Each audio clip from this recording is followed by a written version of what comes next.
Big Drive Energy live here on a Wednesday, wacky Wednesday, the day before what some call the fifth major, the Players Championship. We're going to preview that for you here. We're also going to go back since we both lost our voices. Mine's still struggling to come back, but we did not do a pod Monday. So we'll recap the final round and the tournament that was this past weekend, seeing Russell Henley win a signature event. Collin Morikawa kind of faltering down the stretch. We'll talk about if that is a trend or if that's just who he is now. We've got Karl Vilips winning in Puerto Rico. Tiger, some unfortunate news about Tiger Woods, and then picks for this week in the Players. Mitchell, is he getting back on the horse? Is he not? We've also got What the Fuck Wednesday. All right, let's tee it up.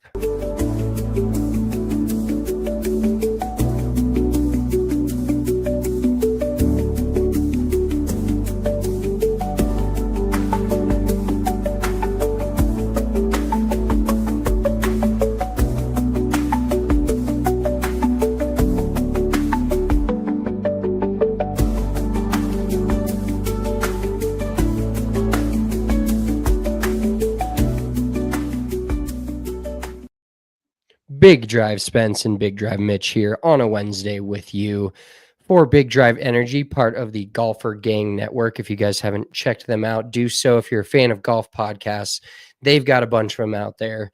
And let me just start by saying, number 21 on the top 100 PGA Tour podcast list. What's going on here? I didn't know that we were so famous. Yeah, I didn't know that they didn't even know our tag of our Twitter handle, but they tried to tag us. They tagged you and I personally, so that was more than enough for me to just make my morning. We've gotten rated on a few of those random. I honestly think that those things are just engagement farming by tagging podcasts that they'll then go retweet them. Yeah, I was going to say, if it was from our Big Drive Energy account, I probably would have maybe thrown a retweet on there. But from my personal account, I don't know. Not that I care, but at the same time, like, some people don't relate my personal Nuggets abs slander to my, they don't follow me. They follow me for my scoops. They follow me for which free agents are signing with the Broncos. That's what they follow me, my personal account for. Big Drive Energy, on the other hand, they follow us for golf content and the podcast. So got to tag us correctly, come correct. But number 21 on the top 100 list. Shout out the Million Podcast, I believe is what it's called. Go follow them on Twitter. Follow us on Twitter. And if you're watching this on YouTube, give us a thumbs up. We'd appreciate it. Or you're listening to it, iTunes, Spotify, SoundCloud, whatever you're listening to this on. I just like that is stuck in my head. I know it's not SoundCloud. Let's go Apple Podcasts, Spotify, or YouTube. Make sure to give our show a rating. We'd appreciate it a ton. Let's hop into the last weekend, but not in golf quite yet. If you've ever been here before, you know this is where we talk about our weekends. We celebrated Mitch's 30th last week on the pod. It was his actual birthday, and then we celebrated all weekend. He was out in Colorado. So how was your trip to the CO? We did a lot. I felt like we did a lot of things. We had a lot planned, pretty busy 4 or 5 days. And then you just leave and buy a house and other things here. So why don't you get into let me know how the weekend was from your point of view, because I enjoyed it. Yeah, no, I had a blast. I mean, obviously Friday night was a bit hectic. Not hectic. It was a lot of fun, but then it just goes too far. And then I'm falling asleep in the Uber, and then I'm at home just handing full hand piece of cake, eating cake because I didn't eat dinner that night for some stupid fucking reason, and just drank my dinner. And that is really what gets you in trouble, is if you just do not eat anything and decide that you are going to have plenty of liquor, then it usually goes pretty poorly. Do you want to hear a real quick story about that cake? So our mom, greatest lady ever, makes us a cake for our birthday. Same, what is it? Yellow cake with chocolate frosting. I think we've had it for, no joke, 30 years. It's just a staple in the birthday world for us. And so last night I was getting the hungers. I was really hungry late at night. So I saw that cake on the counter still at my house, and I took a bite of it, and there was fucking mold in it because it was old, and I fucking could taste it right away. It didn't taste right, and then I was like, It's I was less than doing a the week old. I wonder why. Maybe because your kitchen is so hot. Shit yeah, just grows in dude, there. we've had to move our potatoes downstairs, or else they start growing eyes on them. Like Yeah, literally, when we get potatoes, we put them down in the basement kitchen in order for them to stay good longer. yeah. I mean, there's something up with your kitchen. I'm not sure what it is, but it gets hot as fuck. And usually I'm sweating when I cook, anyways. And then when I get in your kitchen, I'm like, am I having a hot flash or what the fuck's going on? So that is probably what it is. And I never really thought about that, but you probably can't really leave food out in that fucking hot box of a kitchen. Um, but back to it, Friday night, Nuggets win was awesome. Kevin Durant's still very good at basketball, but the Nuggets are also very good. That was really cool. My buddy Flick, got a video of the Christian Brown 3 and then the Kevin Durant 3 back to back in real time. So that was pretty epic. But then I was just pretty beat down on Saturday. We were going to go to the Colorado Golf Expo. We didn't. We were gonna go Friday, didn't. Gonna go Saturday, didn't. Gonna go Sunday, didn't. Yeah, it just didn't come to fruition for us, unfortunately. But then Saturday went to the Avs game. The Avs game was also super fun. That is kind of where I lost my voice. I effectively sounded like Patrick Mahomes by the middle of the day on Sunday. I've already got, I feel like, somewhat of a nasally voice. Maybe because one of my nostrils is just constantly clogged. I don't know what is going on with my nose, but it is never in great shape. But after that, like so you guys did a surprise birthday party for me at Sportsbook, which was awesome. There was about 15 or 20 of my friends there, our friends. And I just did not have a voice. Like I could not physically get words out. And I was kind of shrieking. I sound super squeaky. And even now I don't sound 100%. So maybe this is 30 for me. I'm living it hard and fast, and I just gotta give my voice a little more time. Maybe just shut the fuck up every once in a while, which I just am not good at if you listen to this podcast. So yeah, I had an absolute blast of a time. Went and looked at a few places on Friday in Denver, and then a weekend later, I mean, we thought we weren't going to get this place, but it sounds like we are under contract on it. We are under contract. It doesn't It sound appears that we are under a contract. yeah, I mean, in all honesty, Sunday afternoon, I thought there was no chance we were getting it. And then 24 hours later, we were under contract on it. So kind of crazy how things work like that. And I told Missy Sunday afternoon, if it's meant to be, it'll be. And she kind of pushed me, honestly, to so the scenario is the other there was the seller. Obviously the seller had another offer on the table that was like full listing, and I was like, well, we're not going to offer full listing, so what's even the point in submitting an offer that's not full listing, because it feels like they're just going to accept that. But then Missy encouraged me to just reach out to our realtor, to reach out to their realtor with a hypothetical of would they even consider this offer. She did. The realtor came back and said, yeah, because I guess the previous offer that they had on the table was from a buyer that had backed out originally like a month ago. So they really didn't like those people, and didn't really want to do business with them. And Missy and I love the place right off the bat. I think it's dope. I'm super stoked about it. But 12 hours later, the other deal was off the table and they accepted ours. So here we are. It's going to be awesome. I'm really looking forward to having a place in Denver again, to spend, months out of the year, and then hopefully rent it out when I'm not there. So yeah, if you ever need a rental in Denver, a nice 2-bedroom with a rooftop, pretty cool spot. But yeah, I'm fucking stoked. It just kind of throws a whole monkey wrench. I mean, I'm busy for a different reason. I have too much fun going on, unfortunately. It's a good problem to have, but I'm going to Florida next week for the Valspar. So I will have Yeah, we'll have boots on the ground at the Valspar Championship next week in Florida. Some call it the fifth major, the sixth major after the Players, the wind down. It's kind of like the Players is like the conference finals, and the Valspar is the NBA championship or the Super Bowl. So I'm going to be playing golf down there. I'll definitely be making some content with our good buddy Justin Sternad. Shout out Garbs, just signed a 1-year deal with the Broncos again today. So I'm actually staying at his house, which will be awesome. I know Spencer's going to have supreme FOMO on that. But I'm looking forward to playing a little golf down there for sure. It's supposed to be like 80 degrees, so that'll be nice. And then 2 weeks after that, I head to Charlotte for our good buddy Oliver's bachelor party. So, and I think we're closing somewhere on the house in between there. So hopefully I don't have to physically be there to close. I think it's supposed to be like April 4th. And I think I leave for Charlotte like April 7th or 8th. So it's just a very clusterfuck situation. And I actually, will you remind me that I need to get the earnest money in by tomorrow on this place? Because otherwise I'm like, it literally has to be in by tomorrow or I think we lose it. So I can't fucking have that happen for no reason at all. Or wait, it's by Friday. So never mind. It's Wednesday. God, dude, I can't remember what the fuck day it is. I get so messed up.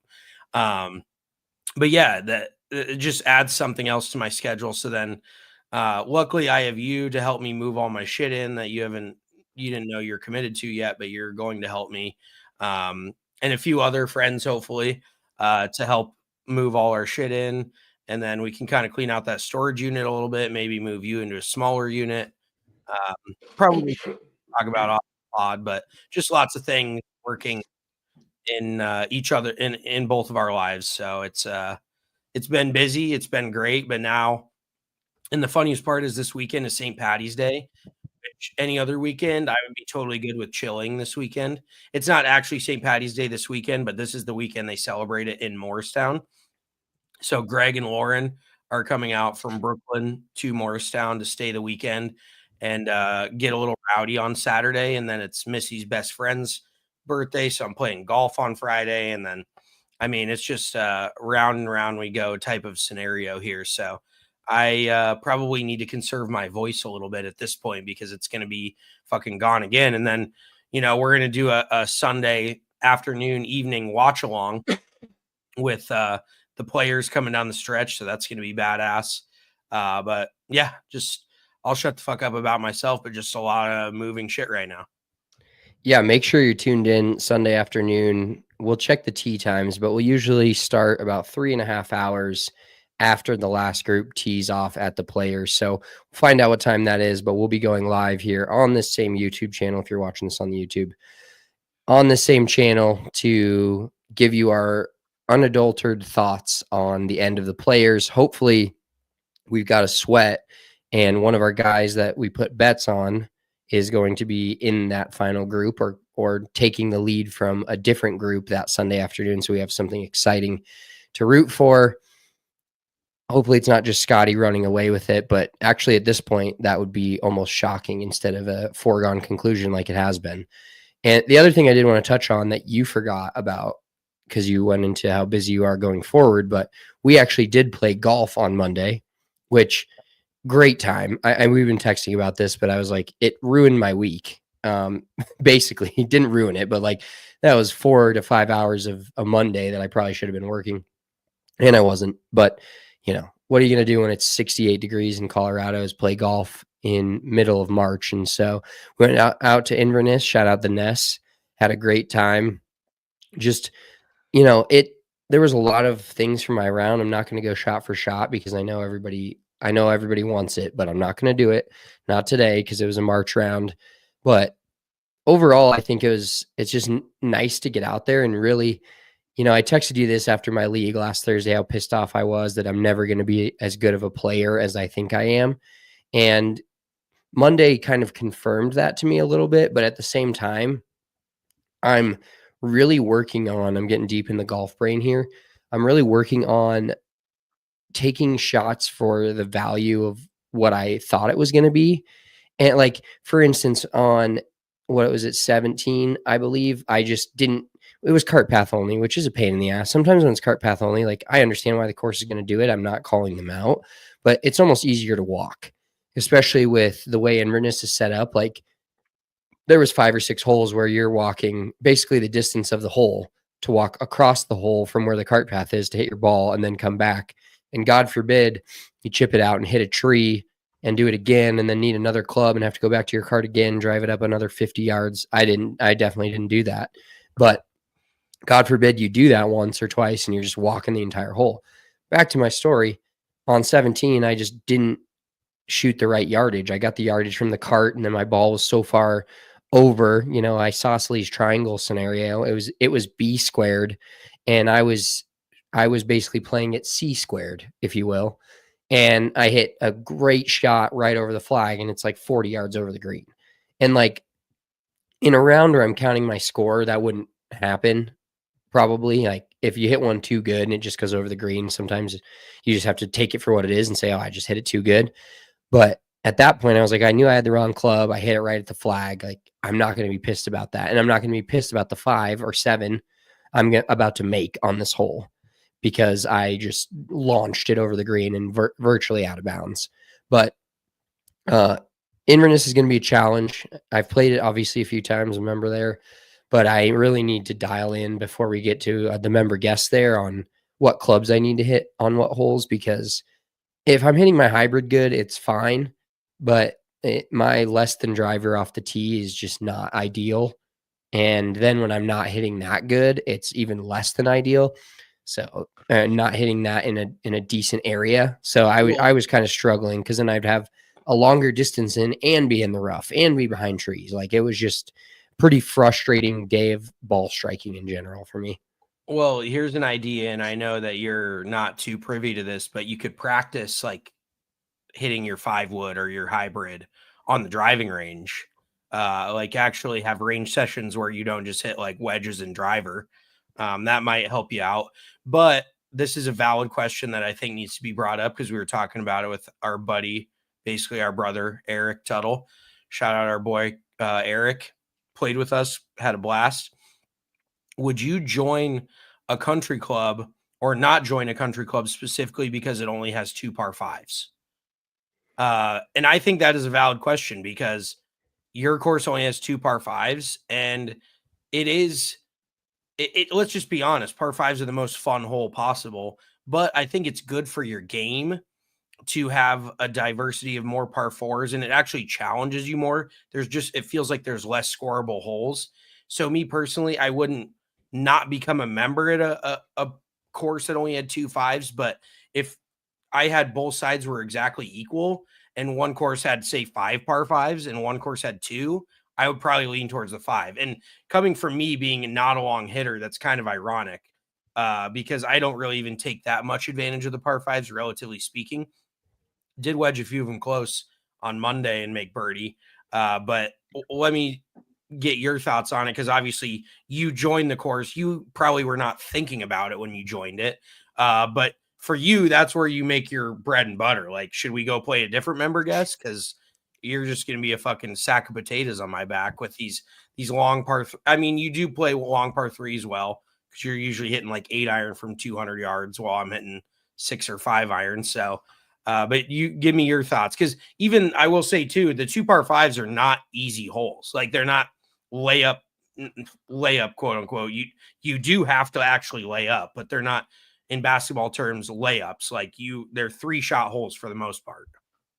Yeah, I got to be honest. Once that was brought up and I like fully played 18 and realized that there were only 2 5s, I wasn't thrilled about it. And the fact that I'm going to be having to play that, and like, not that I'm PGA Tour level and can guarantee birdies on all the par 5s, but 90% of the time I'm at least getting around the green in 2 and giving myself a shot at an up and down, which I'm stellar at. Like I get up and down almost every time I get around the greens, but at least I'm having a legit shot at making birdie.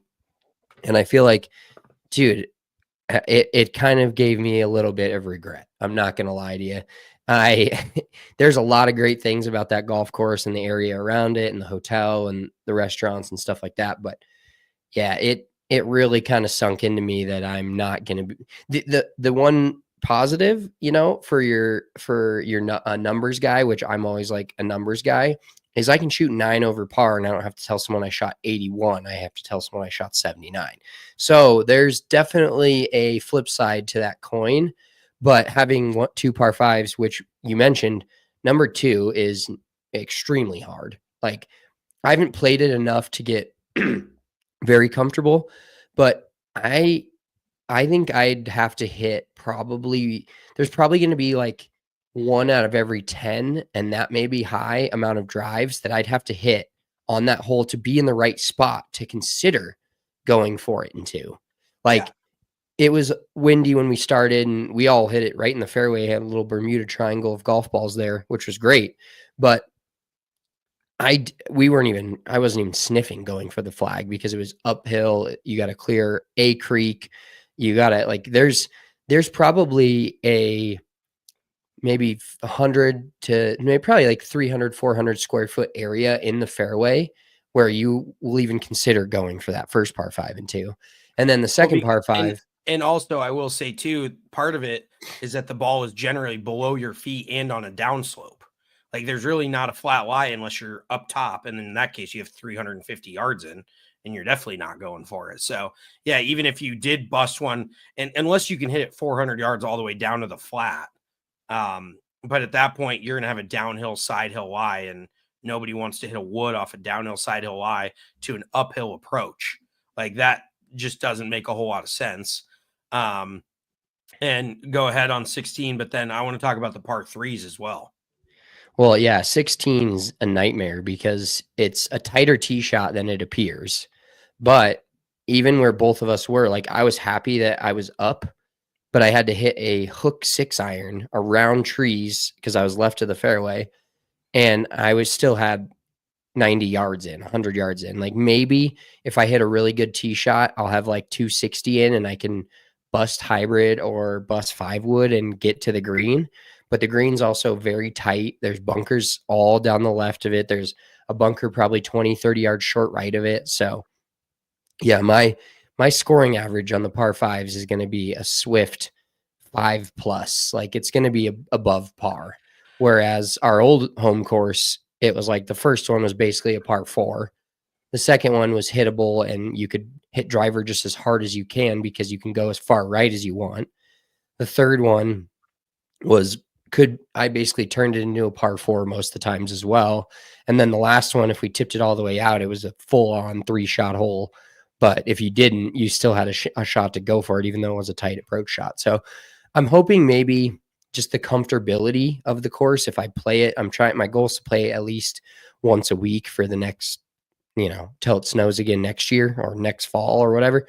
But I'm hoping the comfortability of the sight lines and the areas, like, I can get a little bit better at that, because if I can, and maybe I just need to start hitting my 5 wood more, because my 5 wood can be a lethal, like 270, 280 club for me. But my 5 wood and my hybrid, the problem is I don't trust them to go a certain way. Now, just because I trust my driver to go to the right doesn't mean it goes to the right if it's going anywhere, because I missed a ton of drives left. Like, I'm in a mental blender with my swing right now. But hybrid, I can hit a hook, I can hit a big cut, I can hit it straight. Same with my 5 wood. I just swing it, and I'm like, this could be a high cut, this could be a low rope hook, this could be a straight ball that just flies 290, like that shot I hit at Cherry Creek Country Club. I don't know what's going to happen. So I really need to figure out my tee ball. I do think there's some holes that can be scoreable if you hit it in the right areas, but I think I'm talking myself into this. I'm not going to score well there to start, and I need to get more comfortable with the golf course, but I do think my game will be more travelable playing that golf course more often. Yeah, I totally agree with that, because just going through the holes in my head, like, I think the most scoreable holes are the shorter par 4s. Like, and the tough part is number 1 is one of them, and you never tee off the start of your round thinking you need to make birdie here. You're like, please just hit the fucking green, get out of here with a 4. But it is one of the more scoreable holes. Then you get to like number 4, which is relatively scoreable. I mean, not the longest par 4 in the world. You'll usually have inside of 150 in. And then you get to number 6, which is a shorter par 4 where you should be able to cut off quite a bit of distance if you take it over those bunkers and have like a flip wedge in. But then the rest of the holes on the front 9, and then you get to 10, pretty scoreable, shorter par 4, dogleg left that I had like 90 yards in, hit it to 4 feet, missed it. But then after that, like, you really, until you get to maybe 17's a shorter par 4, but that's a tough hole. The green is pretty narrow. And then the par 3s, Tuttle brought up another good point. There's not a single par 3 shorter than 190 from the tips, which is pretty fucking long, relatively speaking. One of them's pretty straight uphill. The other one's got water short right. One's got water all short. And then one's got water short left. Pretty much not even short left. There's all the way up the left. So the par 3s are tough. The par 5s are not that gettable. But like you said, if you're a legit 3 out there, you could probably travel and be near scratch.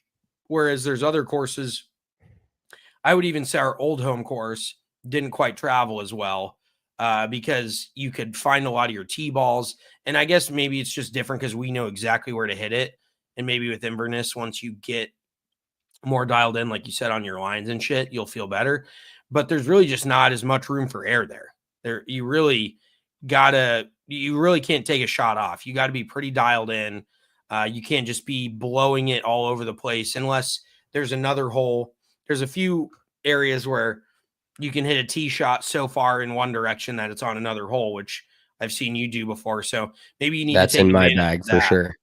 Yes. That is definitely in my bag. But yeah, the more we talk about this, I just kind of want to stop talking about it because it's making me like more anxious about the entire scenario and just maybe it was just the course is not, it's in winter shape. So maybe when it gets greener out and I just feel better about hitting certain golf shots, and I couldn't read the greens either.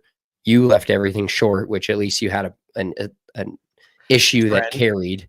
Yeah, like a problem that you just couldn't get rid of. But yeah, and the more we talk about this, the more stressed out I'm getting about ever needing to play good golf there instead of just enjoyable golf. So we'll figure it out. We'll hit the range, we'll hit the practice facility, get dialed in with the wedges, get dialed in with the putter a little bit more. I think it's time for a putter switch. It's putter change time for me. I've had this spider in the bag for a couple months, month and a half. Played a few rounds with it down in Arizona when we went for bachelor party in January. So I think this one's outlived its welcome. I'm going to head to the garage when I get home and figure out what we got cooking next. I've got this Odyssey at my office, this straight shafted Odyssey mallet. May go there. It's probably one of yours, to be honest. Between the two of us, we've got a million clubs in the storage unit, my garage, my office. Oh, yes. Is it the like the circular head? Yeah, it's kind of circular but triangular at the same time almost. Yeah. Like a half of an oval type situation. Yeah. So that one's in the office. So that may be the one we go to next. I do have a Ping Tine that I went to PGA Superstore. I fucking hit the club a million face on putters. that thing's like a ball wide. There's no sense in using that. Yeah, I know. Well, we're going to give it a shot. We'll have a few like nice rounds with my new putter like I always do. And then I'll go, 6 weeks later, I'll switch back to something different. Switching back and forth, as I like to call it. Well, let's switch back and forth from our personal golf to some actual PGA Tour golf and talk about the past week. Arnold Palmer Invitational at Bay Hill. Winner, Russell Henley. Just before we get too much into Collin Morikawa, I want to read this from a Twitter account that I saw about Russell Henley. He's like how I always talk about what's the dude with the glasses, the big aviators that's in every fucking non-important event. God. And he's I want to say Ben Griffin. Ben Griffin. Russell Henley is the major version, the big tournament version of Ben Griffin. That guy doesn't play outstanding golf in terms of being on the leaderboard, hitting shots that are on the TV every time. And yet every Sunday you look at a signature event or a major leaderboard and you're like, oh, there's Russell Henley, T7. I feel like the guy's just got overall solid game for being a like very lesser well-known player, but also just a guy that if anybody you talk to, you're like, Russell Henley doesn't come to the top of your mind. So this is from PGA Tour Sean Martin. Russell Henley's career arc is incredible. He was a college star who won twice on tour before turning 25, but was ranked 250th in the world by the time he was 30. Now he's back better than ever. He was College Golf's Player of the Year in 2010. In 2011, he became the second amateur ever to win on the Korn Ferry Tour. He won 3 of his first 30 starts on the Korn Ferry Tour and went to the PGA Tour in one season. He won the Honda Classic in a playoff that included Rory McIlroy. He was one of 4 players under 25 with multiple tour wins at the time, and it was his first start on the PGA Tour, and he won it. So this guy was looking to be the Scotty Scheffler of 2014 at this point. Just a decade earlier, this guy wins his first ever PGA Tour start after winning 10% of his starts on the Korn Ferry Tour. You're like, oh my God, this guy's going to be unreal. And then he starts reeling and doesn't win for 8 years. And in February of 2020, he was 250th in the world rankings. Now he's got 3 career top 10s in majors. They've all come in the last 2 seasons. And he was in the President's Cup for the United States team. Thus, on the hands of that, winning the biggest tournament of his career this past weekend at the Arnold Palmer Invitational. So shout out to Russell Henley. Just looks like a dude that doesn't belong on the golf course. I don't know. You see, like when I was watching the tournament and you're watching like a Ludwig Aubert or Justin Thomas or Collin Morikawa walk off the green, you're kind of like, this guy belongs. And then like you see Russell Henley in his like baggy FootJoy pants, his khaki baggy pants, and you're like, his hair's coming out of his hat like he's a 40-year-old baseball coach, and then he's dominating a signature event and beating guys like Scotty and really coming from behind to take over Morikawa. It's not like he held on to the lead at all. He came from behind. Morikawa dropped the soap and Russell Henley came from behind. Yeah, I mean, with that eagle chip in on 16 on the back 9. But Russell Henley real quick on that eagle chip in, I saw a tweet yesterday that was like this funny, it's like a restaurant account, but they talk about golf. I think it's like called Tom and Marty's or something. They were like, yeah, Russell Henley's chip wouldn't still be rolling. I'm not mad about it at all. And it was like 3 days after the event. Sorry, go on. Dude, I don't think that it's a restaurant account. I think that's like a dude who's like a gambler. And I've seen that guy's same Twitter account, but it's pretty fucking funny because he also seems to be a degenerate golf gambler. By the way, I think the broadcast almost missed that shot on a playing through or just a commercial? No, they 100% did. It was so bad that El Presidente, Dave Portnoy of Barstool Sports, did an entire video on it. He's like, I'm trying to watch golf. I'm just trying to get into it, whatever. And they miss one of the biggest, if not the most consequential shot of the entire tournament with Russell Henley's eagle chip in to go from one back to leading the event. It was straight up not shown. Well, yeah. And the craziest part is they touted earlier in the week about how MasterCard has bought all this time so they can limit commercials, they can limit playing throughs. And it just felt like then MasterCard just bought all that commercial space and they weren't limiting commercials. It was just all MasterCard. So MasterCard's like, yeah, we're going to limit commercial space by buying all of it. And then everybody's going to see 7,000 MasterCard commercials. And we're going to convert like 1 million plus people to having a MasterCard after this weekend. Easily. No problem. Yeah, exactly. They're like, oh, we're really doing the PGA Tour a solid by buying all this airspace and, helping them out.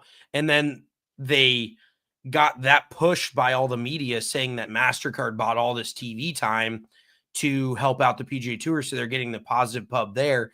And then just in lieu of other commercials, all they did was talk about MasterCard. So, the PGA Tour, you fucking tee them up for a home run and they just ground out to second base. It's just pretty consistent at this point. But Russell Henley, getting back to him a little bit, he just looks to me like the definition of a gamer. He looks a little haggard. Like he's definitely doesn't wear much sunscreen. He shows up to the first tee. He's kind of got messy hair. He reminds me of Mark Hirsch a little bit, which is a very if you know, you know type of scenario, but that's I what don't he think reminds me literally of. anybody that listens to this Serbo. podcast. Well, Serbo listens to this pod. Shout out Serby. Mark okay. Hirsch, Russell Henley are the same guy. But No, like they're you not. look at him and you're like, Dude, Mark, he had that hair coming out of the back. He looked like just a nerdy cargo shorts wearing fuck. And then he starts getting on the course and gamer. This was what's so cool about golf. And I think we've kind of touched on this before, but you can do nothing exceptionally well to the eye and just be fucking good. And that's what's awesome. Like, it's almost like if a quarterback threw the ball over the top of his head or like sidearmed everything or just didn't have the best footwork, but you get it done. Like, and it's not even explainable in other sports terms because I don't even know, it's like holding the bat upside down and somehow being the best hitter in baseball. I can't even relate it. I'm going to keep trying and maybe I'll go through some thoughts, but you can be just a fucking gamer at golf. You can just get the ball in the hole, which is the ultimate goal in golf, but you don't do anything exceptionally well. And on top of that, if you don't do anything exceptionally well, most of the time, and I'm talking amateur players here more, it doesn't look good at all. Like if I'm teaching that person, I'm like, this looks terrible, but I don't know how you keep getting the ball in the hole so quickly. well, yeah, and I mean, like you said, that is golf. I will say though that Nikola Jokic has somewhat of that vibe. Because he does not look like he should be better than all of his counterparts, yet he is. And he is more cerebral than all of his counterparts and is always thinking 2 steps ahead. And in golf, that's how guys like Brian Harmon win. That's how guys like Russell Henley, in order to make up for your shortfalls somewhere, you have to be better at something else. And Russell Henley, let's look at his stats real quick. So just take a gander at how much money he's made on the PGA Tour. In his career? Yeah. I'm going to say 14 million. $37 million. Oh my God. Yeah, it is just, and we've mentioned it a few times, but these last few years have just completely just gone out everything has gone out the window on what I think a guy should make in their career in golf. Because I also saw a stat that Chokin Collin Morikawa, I just hit the Trump, Chokin Collin, he's made over $5 million this year. And he's got like 2 second place finishes and a couple of other top 10s. And he's made 5 million. Like if you made 5 million, I think Arnold Palmer made 3.6 million in his career. And obviously that's not relevant at this point. It's 60 years ago. But just the money that these guys are making now is stupid. Russell Henley made more this weekend than Arnold Palmer made in his whole career. Yeah, that's what I was going to say. There's a graphic about that. That's kind of unfathomable, to be honest. It'd be funny to look at if you could relate the tournaments, which I know they've changed over time, but even like Tiger Woods' season in 2004, 2003 or something like that, his best season ever in terms of wins. If you could relate that money to today, he might have been a $40, $50 million guy in a season just on course earnings. Yes. Yeah. Oh, absolutely. I mean, so here's Russell Henley's strokes gained. He's 6th in total strokes gained, 99th off the tee. So he is under field average off the tee. And that's why Russell Henley is the kind of the type of dude that debunks all the new age golf, people that say you have to drive it far. And Russell Henley's not short by any means, but he's 99th in strokes gained off the tee. He's 24th in strokes gained approach, and he's 14th in strokes gained putting. And he's having a really solid season. And let's see, driving distance, he is 182nd on tour. He averages 287 off the tee. So that just goes to show you he hits a lot of fairways. He's 14th in accuracy.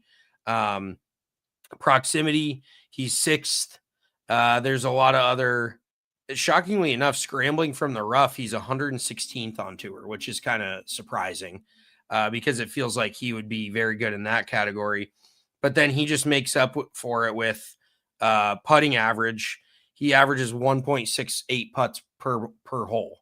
So extrapolate that out, 1.7 times 18. He's probably averaging like 27 to 28 putts around.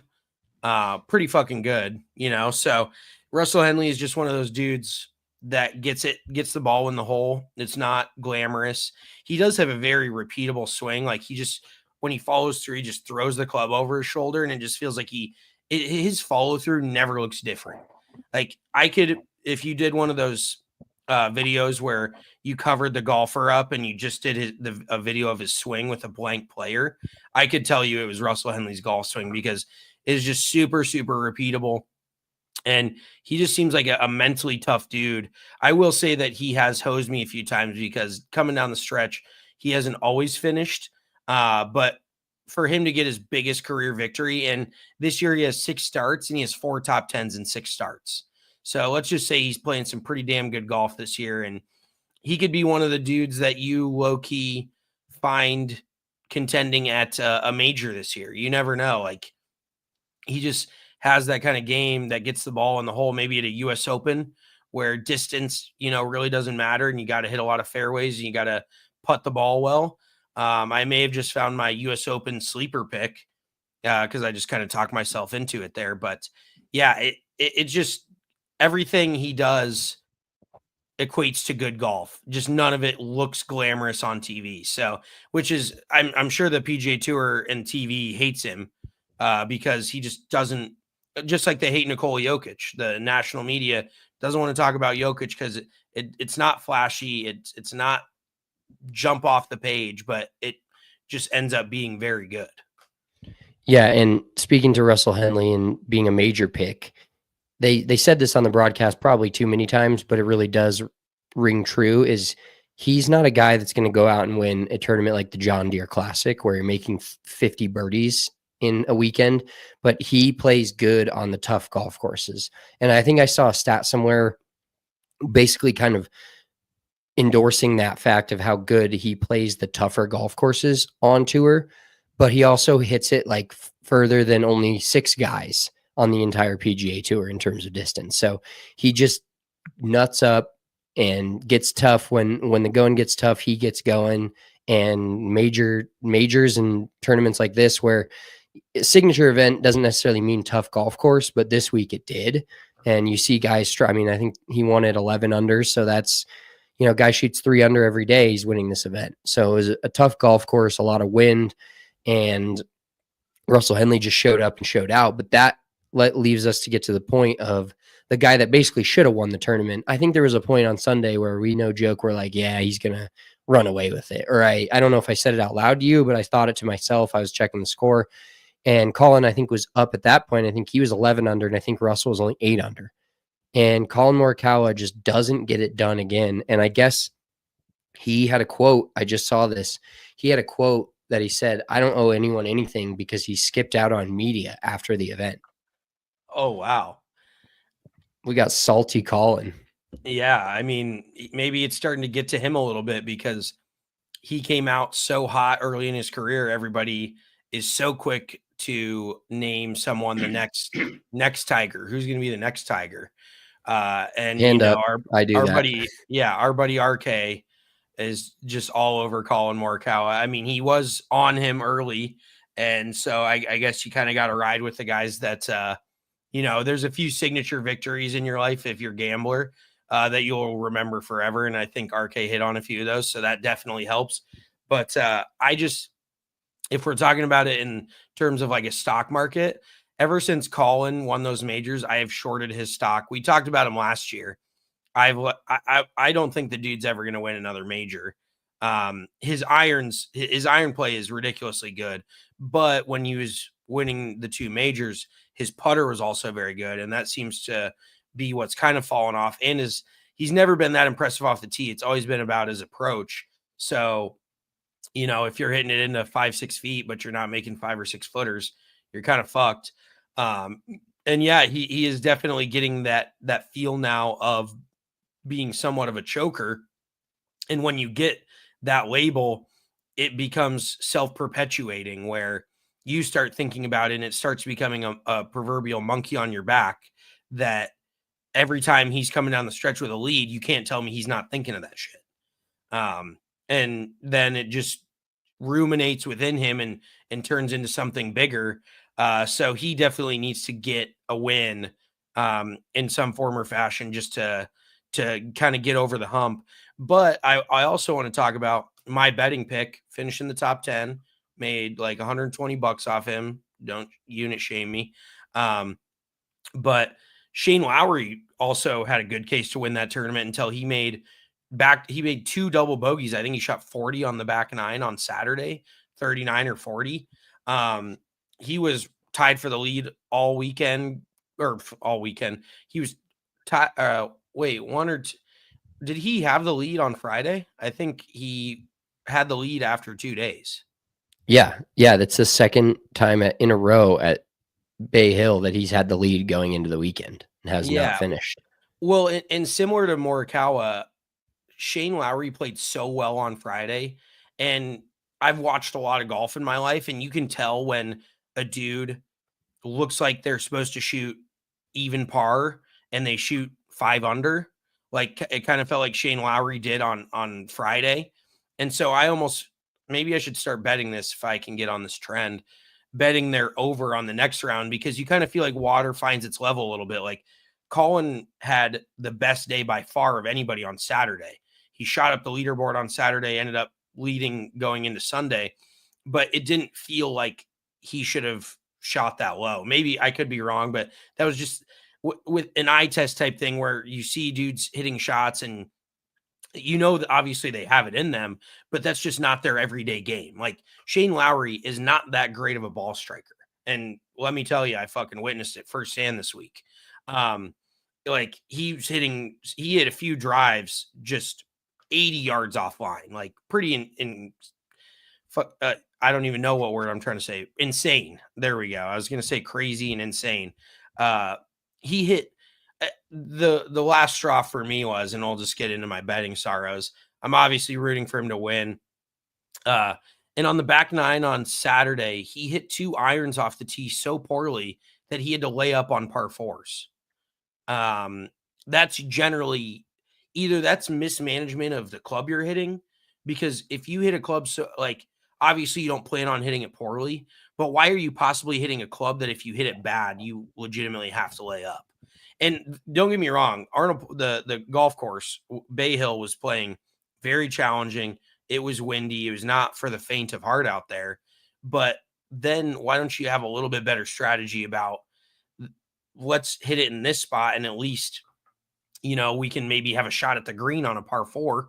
Like and funny enough, I think also Shane Lowry played so well Thursday and Friday, partially because he's playing with Rory. And then the vibe killer Wyndham Clark Saturday comes in and all of a sudden Shane fires 76 or whatever and kind of kills his chances. And I will say though that Wyndham, I'm just kind of kidding about Wyndham. But when you're playing with a dude, and I watched their first 5 or 6 holes, I was glued on it, of course. And when you're watching each other and neither of you can make a putt, it also feels like it makes it even harder when your playing partner isn't playing well for you to play well. It's just very hard to watch somebody play like shit. And that's what a lot of my friends don't get that are bad golfers. Like, and I don't mind playing with bad golfers. I enjoy it, but I'm just not going to go out and shoot my career round. Like I can't help somebody look for balls that's shooting 110 and then go fire 64. Like that's not how it works for me. So I can only imagine with these PGA Tour guys when they're watching somebody hit it in the water, miss greens, miss putts. You can't, unless you just totally like rope yourself off from that, which it's pretty hard to do because you kind of got to watch your playing partner. But Wyndham and Shane both said after Saturday that they just neither of them could get any momentum, and it kind of feels like it's a vibe where Shane and Rory the first 2 days were vibing, like kind of rooting for each other almost, and that kind of equated to the good play. But that's the tough thing is you come down the stretch Sunday and you have a shitty pairing. What are you just going to go out and not play well because you don't like the guy you're playing with? Like that's not the PGA Tour. You can't, if you're doing your job and you're tasked at doing this thing with this person, you're going to be like, am I just going to do this shitty because I don't like this person? You still have to go fucking do your job and try to do it well, no matter who you're playing with. So I'm maybe reading into it a little bit more, but there's definitely a pairing thing there with Lowry. Yeah, he was very comfortable playing with his best buddy, as we've seen on Full Swing, Rory McIlroy. And there is something to be said about and it goes both ways of if people are playing good, everybody kind of just elevates their game. And if people are playing bad, it everybody's game just falls through the floor. Like how many times have you been on a green where somebody bangs in like a 20-foot putt and you kind of didn't think they were going to make it, and then the next person has like a 15-16 footer and they make it? It just feels like there's a little momentum in it, and it could be completely not related at all, but I feel like I've seen that multiple times where a putt goes in and then somebody, and all of a sudden the whole group's making 10-foot plus putts on the same hole. It's just like, wow, it kind of, you kind of feed off of that momentum. Even though golf is a very individual sport, when you're playing in a group, you kind of, the group has a whole vibe together and you kind of just play off of that. Yeah, and I would almost equate it somewhat to basketball in a way where you rarely see a team shoot really poorly except for one dude who's, lighting it up, shooting 80-90% from the field. I guess maybe the Denver Nuggets from time to time with Nikola Jokic, but I just feel like even when you're on a team or in baseball, when the four guys in front of you all have base hits, you get up there and you feel like you can get a base hit and you have confidence in that swing rather than the first two dudes in front of you just struck out. You're like, oh yeah, I'm going to, your mindset just changes where it kind of feels like it takes the lid off the hole a little bit. But yeah, another tough, heartbreaking loss for me with Shane Lowry. I'm kind of failing upward though, because I am betting on these guys to top 10 and I have made some money. Daniel Berger really set me back. He really fucked me good. And then of course this weekend, he plays really well on the weekend. I think he was 3 or 4 over par on Thursday and then ends up backdooring a top 10. I was like, thanks a lot, dude. Wish you could have done that last week. But that's neither here nor there. So yeah, it's the weekend crash out always happens for you, but you are failing upward and still making money off these guys. So it'll be excited to see who you like this week, even though you're once again stepping from the table when we get to our picks. Before we get into the players, just want to touch on the king right behind my left shoulder here, Tiger Woods. Unfortunately, Tiger Woods just tore his meniscus in the gym, or tore his meniscus is maybe the wrong term, but ripped something, had an invasive or a minimally invasive surgery, is back to healing. But I think this might be it.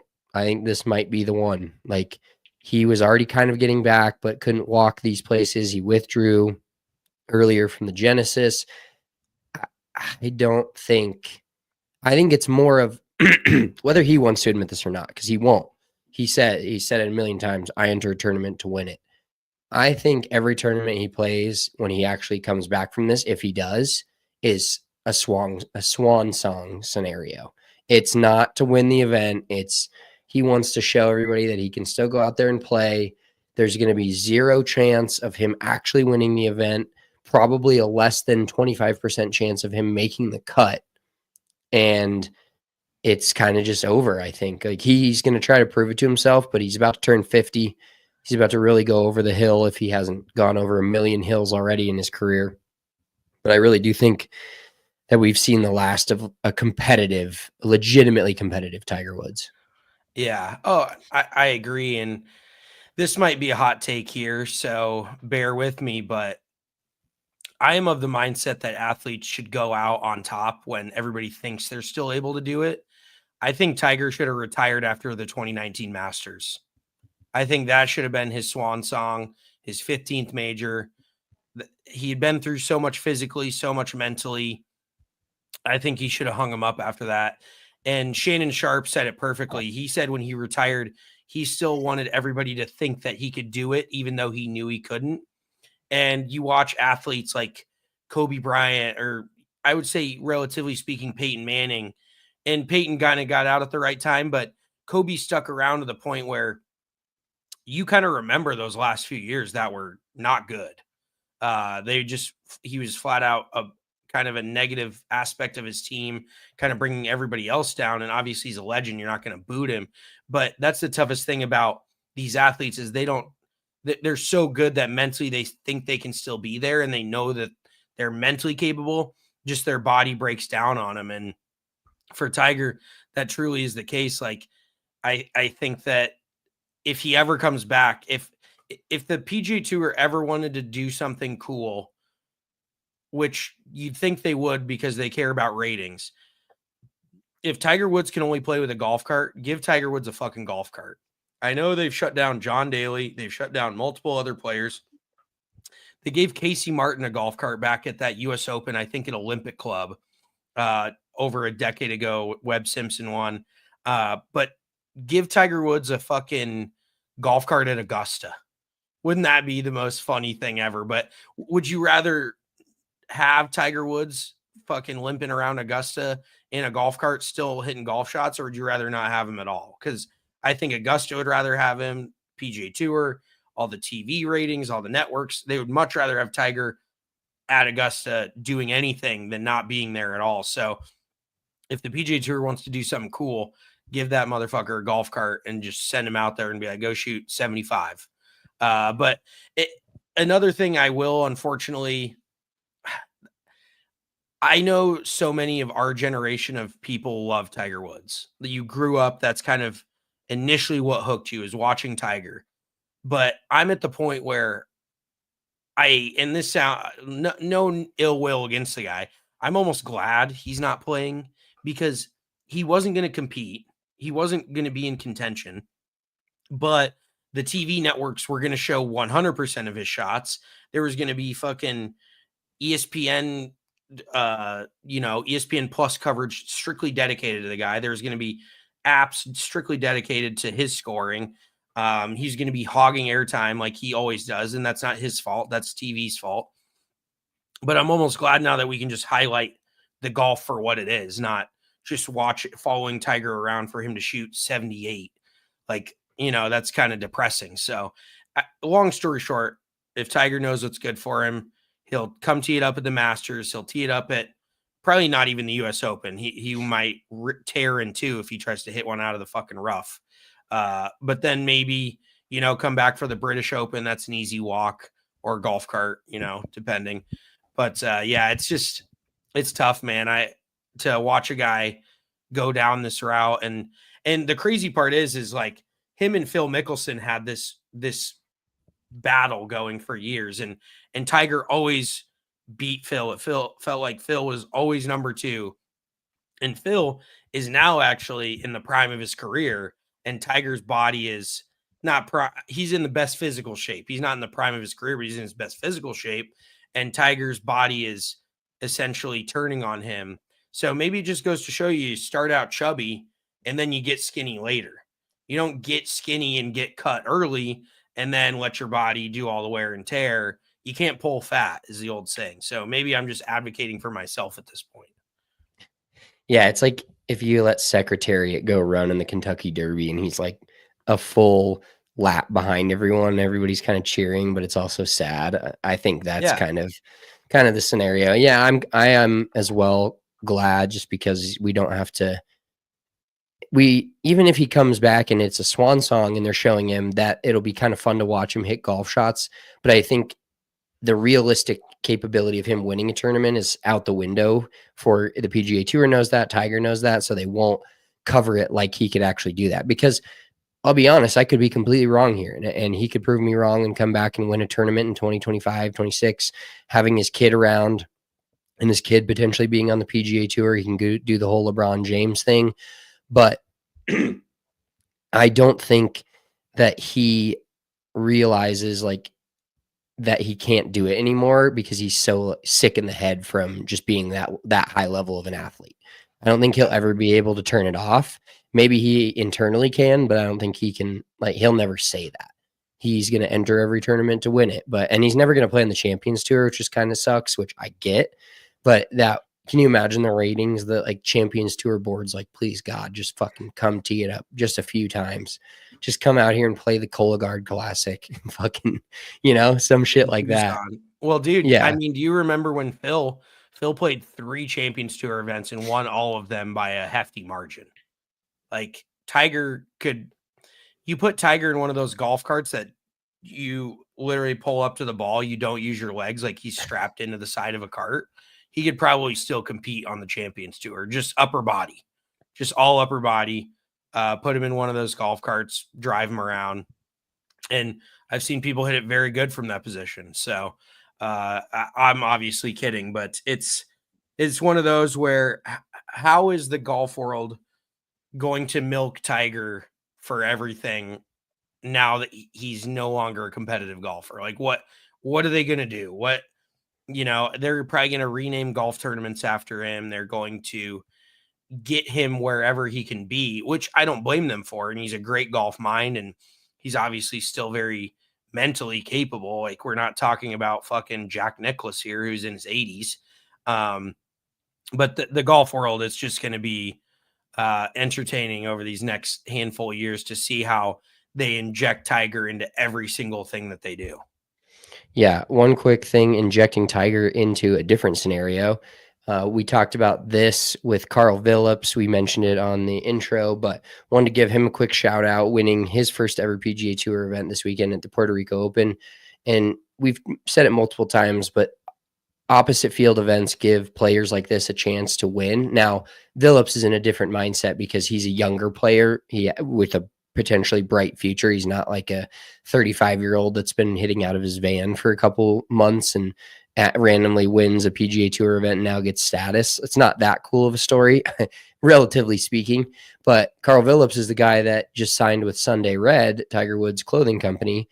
And I was kind of shitting on that last week. And then he goes and wins his first official tournament, I guess it would be his first official PGA Tour event wearing Sunday Red. So quite literally, Sunday Red is undefeated. Sunday Red is indeed 1-for-1. Now you can go buy their $200 polo that's just made of the same regular fucking material that every other golf polo is made out of. But no, very cool story. I mean, for another young potential dude that now gets into these bigger events to see what he can do. We'll see how far it can propel him. But you did see that story. We kind of talked about it where Vilips said he got a phone call from a random Puerto Rico number. And he goes, who the hell is this? And he didn't answer it. And then he gets a text from the same number and he said, hey, this is Tiger. Congrats on the win. And it's like, how do you not know what Tiger Woods' phone number is? So that was also pretty funny. Like, talk about all-time people to be like, oh, who could this possibly be? And it's fucking Tiger Woods. So yeah, if any golfer had an opportunity to sign with Sunday Red just to rub elbows with Tiger, I wouldn't blame him. No, definitely not. And yeah, cool story from Vilips there, winning his first event, getting a call from Tiger. I would be interested to see what a PGA Tour player's phone looks like after a win. I'm sure it's electric because we're friends with a couple of professional athletes, but it's not like I'm glazing the fuck out of them after, maybe if they had a pick six that won the game on the last play, but just it's normally a team game. But golf is very different where if you're friends with one of those players and you're watching him, like, I wonder if they all have friends that text them throughout Sunday. They know they're not going to get it or see it, but they're like, oh, great shot. And they're like a whole text thread of just like a bunch of texts back and forth and how many congratulation texts you get from your childhood friends to your current coaches, to your past coaches, to your college buddies, to your family. Like, I'm sure their phones are it's like hours of scrolling through. And I'm not a leave on unread guy unless I need to get to that thing later. So I'm not I'd be going through all those as quick as I could, not having 1,200 unread texts. That Dan Rappaport is definitely one of those guys in there. If he doesn't have their phone number, he's DMing them like, hey, dude, congrats on the win. Can I come over to your house and like hang out and maybe we can film something? Like, he is just that dude who I could see him reaching out to literally everybody. So kind of makes sense. Yeah. All right. Let's wrap up and talk about this week's event coming up. A little preview of the Players Championship, the fifth major, as they call it, and actually the highest purse of any PGA Tour event all season long. So the winner of this tournament gets more money than any other tournament. Big week for us in our one and done, which actually this week is a 2 and done. I don't know. Do you want to disclose who you picked? Do you want to go talking about TPC Sawgrass? Where do you want to start this? Let's start with the golf course, then we'll disclose our picks. The biggest thing to me that I saw about the golf course, two things. One, they were charging $850 for a tee time last week per person. Comes around every time this year. It's like, would you pay X amount to play TPC Sawgrass? But And it golf is keeps just getting higher and higher. Yeah, golf has beat inflation by a mile. Like, I think 3 years ago it was probably $350, and now it's more than doubled, almost tripled. I think last year it was like 650, now it's 850. Where do you draw the line? And in all honesty, I would enjoy playing TPC Sawgrass, just because it feels like a course. Obviously, the island green is cool, but there's definitely some iconic shots that you would like. I would like to hit that tee shot on 18. Although I would probably fucking hook one into the water. There's just a lot of shots out there and that was TPC Sawgrass was actually one of the courses that I used to play the most Tiger Woods on. Do you remember playing Tiger Woods at Sawgrass? That So game you was kind so of, electric. yeah, and you kind of I just remember spinning the ball on approach shots and like ripping it back left or back right. And it would go wherever you fucking got it to land. Yeah, just hammering that down button, side, downside, downside. But there is a few holes out there that I feel like I kind of have seared into my brain just because of playing so much Tiger Woods back in the day. So it is a fun course that I would like to get out to at some point, but it's definitely, I wouldn't categorize it as a bucket list for me. I guess maybe the Island Green makes it bucket list, but you bet your ass I'm not paying 850 beans to get out there. But the other thing was that tree that they added to the 6 tee box. Did you see that? Yeah. And Johnson Wagner did a little thing there where he hit a driver and it barely skimmed the tree and got into the fairway. And then he hit a 3-wood and he goes, oh, I about topped that, but I think that's in the fairway. Yeah, All-time Johnson electric Wagner. dude. Yeah, he's great TV whenever he's doing something because he's got the fucking yips all over the place. So you're basically just handing a 10 handicap a fucking golf club and saying, go do this on TV. But honestly, like, I think that shit is gimmicky. I cannot stand when you have overhanging trees on a tee box or a tree that completely blocks you out from, basically artificially making you shape your shot with just putting a tree in one place. I don't really like that. And there's actually the Rocky Mountain Open that I always used to play at. There's one hole where there is an overhanging tree on the left, and me being a cutter of the ball off the tee, there was a time or two where I hit driver and it hit that tree. And there's nothing fucking worse than just seeing it fall like 80 yards in front of you on the tee box. And then there's a creek you had to clear. So then you'd have to hit like a long iron and hope it would clear that creek. And then you got a wedge in. You're like, what the fuck? So that was just an embarrassing thing. But I do hope we get to see some PGA Tour players hitting that tree off the tee. And it is interesting because hypothetically, you'd think you would hit your driver the lowest, but so many of these guys launch it so high that, like, I don't think a guy like Rory has a low driver in the bag. These guys just hit so far up on it and have so much launch that they're going to have to hit like 4-iron. And I don't think it's an overly long hole. I don't think it's going to make a huge difference if they can't hit driver. But I just think it's interesting because so many of these dudes are just not trained to hit the driver low anymore. The whole thing is launch it high and fucking far as you can.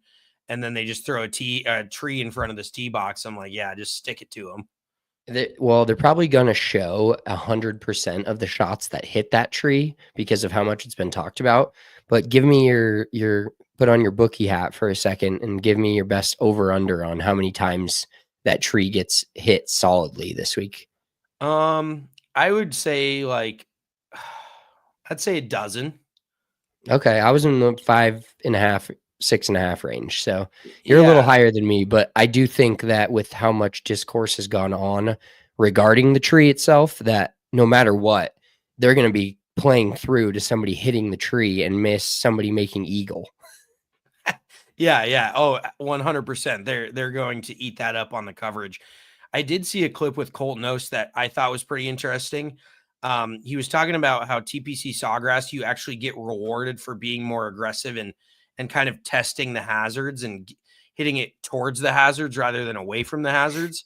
So I think a guy that's going to be real aggressive and not aim away from flags and really play it safe is actually going to come out on top this week. So let's just segue that into who do you have for your pick'em and then our gambling picks. So for the pick'em, I took Justin Thomas and Scotty Scheffler. I think since it's the most expensive tournament of the year, if he wins it, and I was looking at the standings, I could vault myself up to maybe close to the top 10. Some dude a shout out to him. I think his name is Greg Hubbard. His last name's Hubbard. The dude is like, he's made, so how it works is you get paid based on the golfer's paycheck is what you get. And then it's a competition with all of us in the league. So 50, 60 of us. And he's made almost $10 million already this year. I think he's picked 2 separate winners. He had Henley last week, I want to say. So insane year for him. But I'm taking Justin Thomas and Scotty Scheffler because I think Scotty Scheffler's got to win at some point. He's kind of been knocking on the door the last couple of weeks. And since this is the highest purse tournament on the PGA Tour, I have him. And then Justin Thomas, do you want me to roll here? I'll just roll this real quick so everybody can see it. It's out there in the ether. I think it broke my mouse. That's awesome. Dropped on the floor earlier. Here we go. So my pick is Justin Thomas to win at plus 2,200. And then DraftKings was doing a nice little boost of 25% on a pick. So I boosted Jason Day to plus 563 for the top 10. Day's been playing great golf. Everybody talks about his outfits, and that's kind of what overshadows how good he's been. And he's also been great in his career before. So I think that hurts him to the effect of he's not what he used to be. It's like when Ricky Fowler plays good. But if you take their prior careers out of it and just look at what they're doing now, they're playing great golf. So Jason Day is my horse for top 10. And then Maverick McNeely skipping the event after he won. So this would be a back-to-back wins for him in started events, but at a long shot, plus 6,500. I think he was top 10 here last year. I think it's worth it. We saw how good he was in his win a couple of weeks ago. So I think it's worth a dart at Maverick McNeely plus 6,500. I do like that Maverick McNeely long shot, which I let you choose because I am quote unquote not gambling. But if I were to gamble, it would be on Sepp Straka. I actually, full disclosure, I haven't gambled heavily, but I've taken my winnings from last week and put it all on Sepp. So everything's on the big Austrian this week. I just feel like he's been hitting it so well. He's only got one. Didn't he win? Did he win? What did he win this year? Did he win the Amex? I forgot what he won, but it was something big. And he's been playing just solid. I had him on the card. Ironically, I had him on the card last week, and I was going to put him back on the card this week. But did you know he, on the PGA Tour, I think it's Rob Bolton, he's number 1 on the power rankings this week over Scotty Scheffler? Yeah, no, I saw that dude. Everybody was saying that's just rage bait. That's just fucking so out of pocket to put him there, because in a lot of other power rankings, he wasn't even inside the top 10. So maybe either this guy's going to look like an absolute genius or a complete fucking idiot. But yes, he did win at the American Express. He's got 3 top 10s in 8 events. He did. He's been hitting it very good. Shockingly, he's not a very long hitter. Did you know that?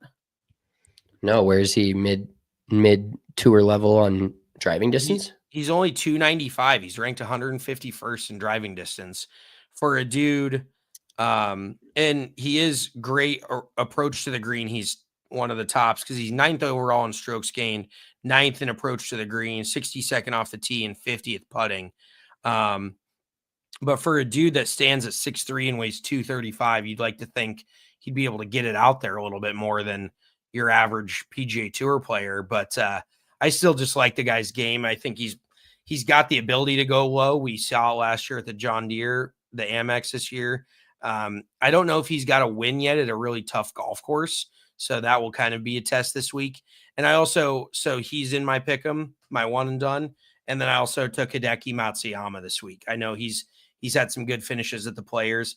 And this kind of sounds funny, but this is literally part of my betting strategy when I bet on golf, is who can I picture walking up 18 on Sunday taking their hat off, waving to the crowd like they're about to accept this victory. And there's probably only about 10 or 12 dudes. Justin Thomas was right there for me.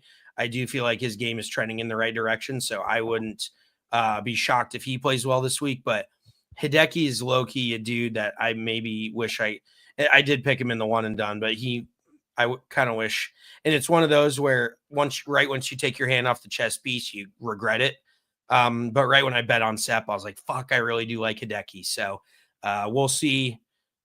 This clip probably will mean nothing, but maybe it won't. You never know. Yeah, and was it last year at the Players or 2 years ago? They kind of blend together for me. Was it last year when it was complete carnage, when it was super windy? 2 years ago. 2 years ago. Okay, guys were making like 12s, and it was just an absolute disaster. Also, did you do any research? I don't want to get it wrong, so I'm just going to ask you.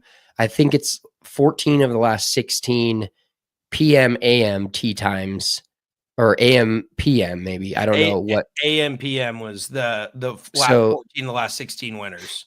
Yeah, early Thursday, late Friday. Did your guys fit into that mold? I'm be straight up, did not look, because I did see a couple of other things that are like, oh, this is just chance, blah, blah, blah. I don't know if I necessarily believe that. To me, when something's hits 14 out of 16 times, it's a trend. But I tried to look and see if JT and J Day were so in there. Sepp is in the morning, Jason Day is in the morning. And they fucked JT. JT is in the morning, and let's go. And Hideki's in the morning. So okay. Yeah, our horses are getting off. They're getting a good starting gate. We love that. Right? Fingers crossed. I will say, funny enough, I remember the first time that my girlfriend really got into golf was 2 years ago, or the first time I remember her like texting me about it when I wasn't there and saying like just funny shit was 17 at Sawgrass when it was complete carnage. She's like, they're just showing dudes hitting it in the water all over the place. Like everyone keeps hitting in the water. And I think it was Brooks Koepka blew like 2 or 3 in the water consecutively. And she fucking loved that. So, I mean, yes, the carnage would be a blast if we get some wind out in Jacksonville this week to just see the guys blowing it in the water on 17 would be great. Yeah, it's always, I want to hit that golf shot at some point. I don't know if I want to pay 850 beans to hit that golf shot, but I just want to see what I'm made of. Now, granted, there's a crowd there. That ball's 100% going in the water, but just to do it once, I want to do it at some point. Let's wrap this pod up with, on a Wednesday, we do What the Fuck Wednesday every single week. I'll start out with mine this week. I have a couple. I've been piling up because I write them down in my notes, and I've kind of got them piling up at this point. But this one just happened to me. It was early Monday or late Monday night, early Tuesday morning. I woke up with an insanely bloody nose, just absolutely off the charts, dripping. And when it drips, when you're sleeping, like I've been thinking way too much about this. How insane is it that we don't get bloody noses more often when we're sleeping and it just runs everywhere? But I was popped out of bed. I dripped some on one of my pillowcases. It was insane. Normally after like 2 or 3, like paper towel up the nose, you're done. I was doing this for 30 minutes. Oh, it was, I was like on my way to the gym, and I was like, I'm going to die here. I'm going to get lightheaded, and I'm going to run out of blood. And then to make matters worse, I got this whole throat scenario going on. So it's a lot of coughing, a lot of, hacking, if you will, and then spitting. Well, I do that. I go outside. I'm like sneaking around my house at 4:30 in the morning to head to the gym. And I'm sitting by the garage and I start doing this. I'm like, oh, perfect. I'll be able to spit this disgusting shit coming out of my body onto the ground. And then I just throw up. And so I had a bloody nose that wouldn't stop and threw up all before about 4:45, 4:50 in the morning, Tuesday morning. Great times. Yeah. You're having a rough go of it. My What the Fuck Wednesday, I had a couple of them. It was mostly just related to my plane situation yesterday. So when I was boarding the plane, I was in boarding group 1, not a big deal. Gold status on United, been flying a lot lately. And this dude gets this disheveled looking guy, seemed really nice. He's like standing next to me, and I could kind of tell he needed help. Like he wasn't exactly sure where he's supposed to be boarding. He was like over in this boarding line 2. And he goes, "Hey," and I kind of looked over and he didn't even really ask. I was just like, "Looks like you need help." And he goes, "Where does it say like the boarding group?" And I look at his phone and it says, "Check in for your flight now." Like he hadn't even checked in for the fucking flight. I'm like, and he goes, "Dude, and no, he wasn't like being pissed. He's like, "I could have sworn I had a boarding pass." And I'm like, "Well, you didn't because you didn't fucking check in for the flight." So I walked him through and he didn't know how to check in. And I'm like, "How the fuck did you even get here? Like, how do you, it just blew my mind." So I ended up helping him check in. And of course, he was in the wrong boarding and he was very appreciative. But I'm like, how do you get this far? And in all honesty, they could have like taken his seat from him because um, I think, if you don't check in a certain amount of time, I don't know if they do that anymore or not, but they can definitely give your seat up to somebody else if they're on standby. And then another what the fuck was just the chick sitting next to me who, come to find out, she shouldn't even been sitting next to me. She sat in the wrong fucking seat. I should have had an open middle seat. And so when I found that out, I was pissed. But first thing, she sits down. She's like, "Oh, I'm a terrible flyer." I'm like, "Great. This is exactly what I was looking for." So we're taking off out of DIA, and it's usually a little bumpy at takeoff. It's always windy out there. First bumps we hit, she two hands the fucking seat in front of her and goes, "Jesus!" Like just fucking yells audibly. I'm like, "Oh my gosh," she was making me nervous. Like similar to what we talked about earlier with like your playing partners and just giving off vibes. I'm like, this chick is fucking terrible vibes right now. Like my hands are starting to sweat because she's just like panicking. And then I saw her texting her husband, like basically wanting to divorce him because he let her sit by herself. And I just saw the line, "I'm not a good flyer." I was like, holy fuck. But then also this chick, before all this shit, this is also hilarious. She buys the Wi-Fi, and the first thing she tries to do is get on FanDuel so she can start betting. And I was doing a little text message reading. I was bored. If you hang your phone out in front of people, and you can tell me this, and I know that's why you have a privacy screen, but if you hang your phone out and you're sitting out here like full brightness the whole bit on a plane, I expect people to be reading what I'm saying. Like privacy on a plane just really is not much of a thing. You're on a fucking metal tube in the sky with 300 other people. People are going to see your shit. So tell me I'm wrong, because I know you're a big privacy person, not reading text messages person. But then I see you're texting her daughter and telling her to her daughter telling her to put $100 on UVM money line last night, and then she can't log into FanDuel, and then she's texting her sons telling them to put $100 on UVM money line for her. So it was just, and then she's drinking Prosecco, almost spilled it on me. I was like, holy shit. And then she was just texting like books to people, like to her friend group, to her husband, I was like, oh my God, this chick is insane. I'm just sitting over here trying to listen to a podcast, and she was just hot fingers, like texting everybody that she knew. So it was, and then she orders the Prosecco, and the stewardess goes, "I can't find your name." And then she gets all bitchy, like, "Oh, well, I'm on this fucking flight." Like she said that. I'm like, oh my God, like shut the fuck up. No need to be rude. And then the stewardess goes, "Oh, because you're supposed to be in the other seat across the aisle." And when I heard that, I was like, are you fucking kidding me? Because I would have had the open seat. And then she has the balls to like look over at me and be like, "Huh, this seat should be open." I was like, "Oh, isn't that funny? Like that you're crammed in next to me when you should be on the other side of the aisle and I should have an open seat in the middle." So after that, I was like, "Fuck this chick. She sucks." And it was just an eventful plane ride, to say the least. Yeah, what the fuck Wednesday could almost happen if you're on a plane once a week. There could be something from that almost every single time. And I do like the little get back from the flight attendant, because when somebody's rude to you and they're kind of wrong, essentially where she is, I love when people like point out. I do that to people all the time. I'm like, you nicely point out like, "Oh, I'm sorry that you're in the wrong seat." Like it's such a good dig.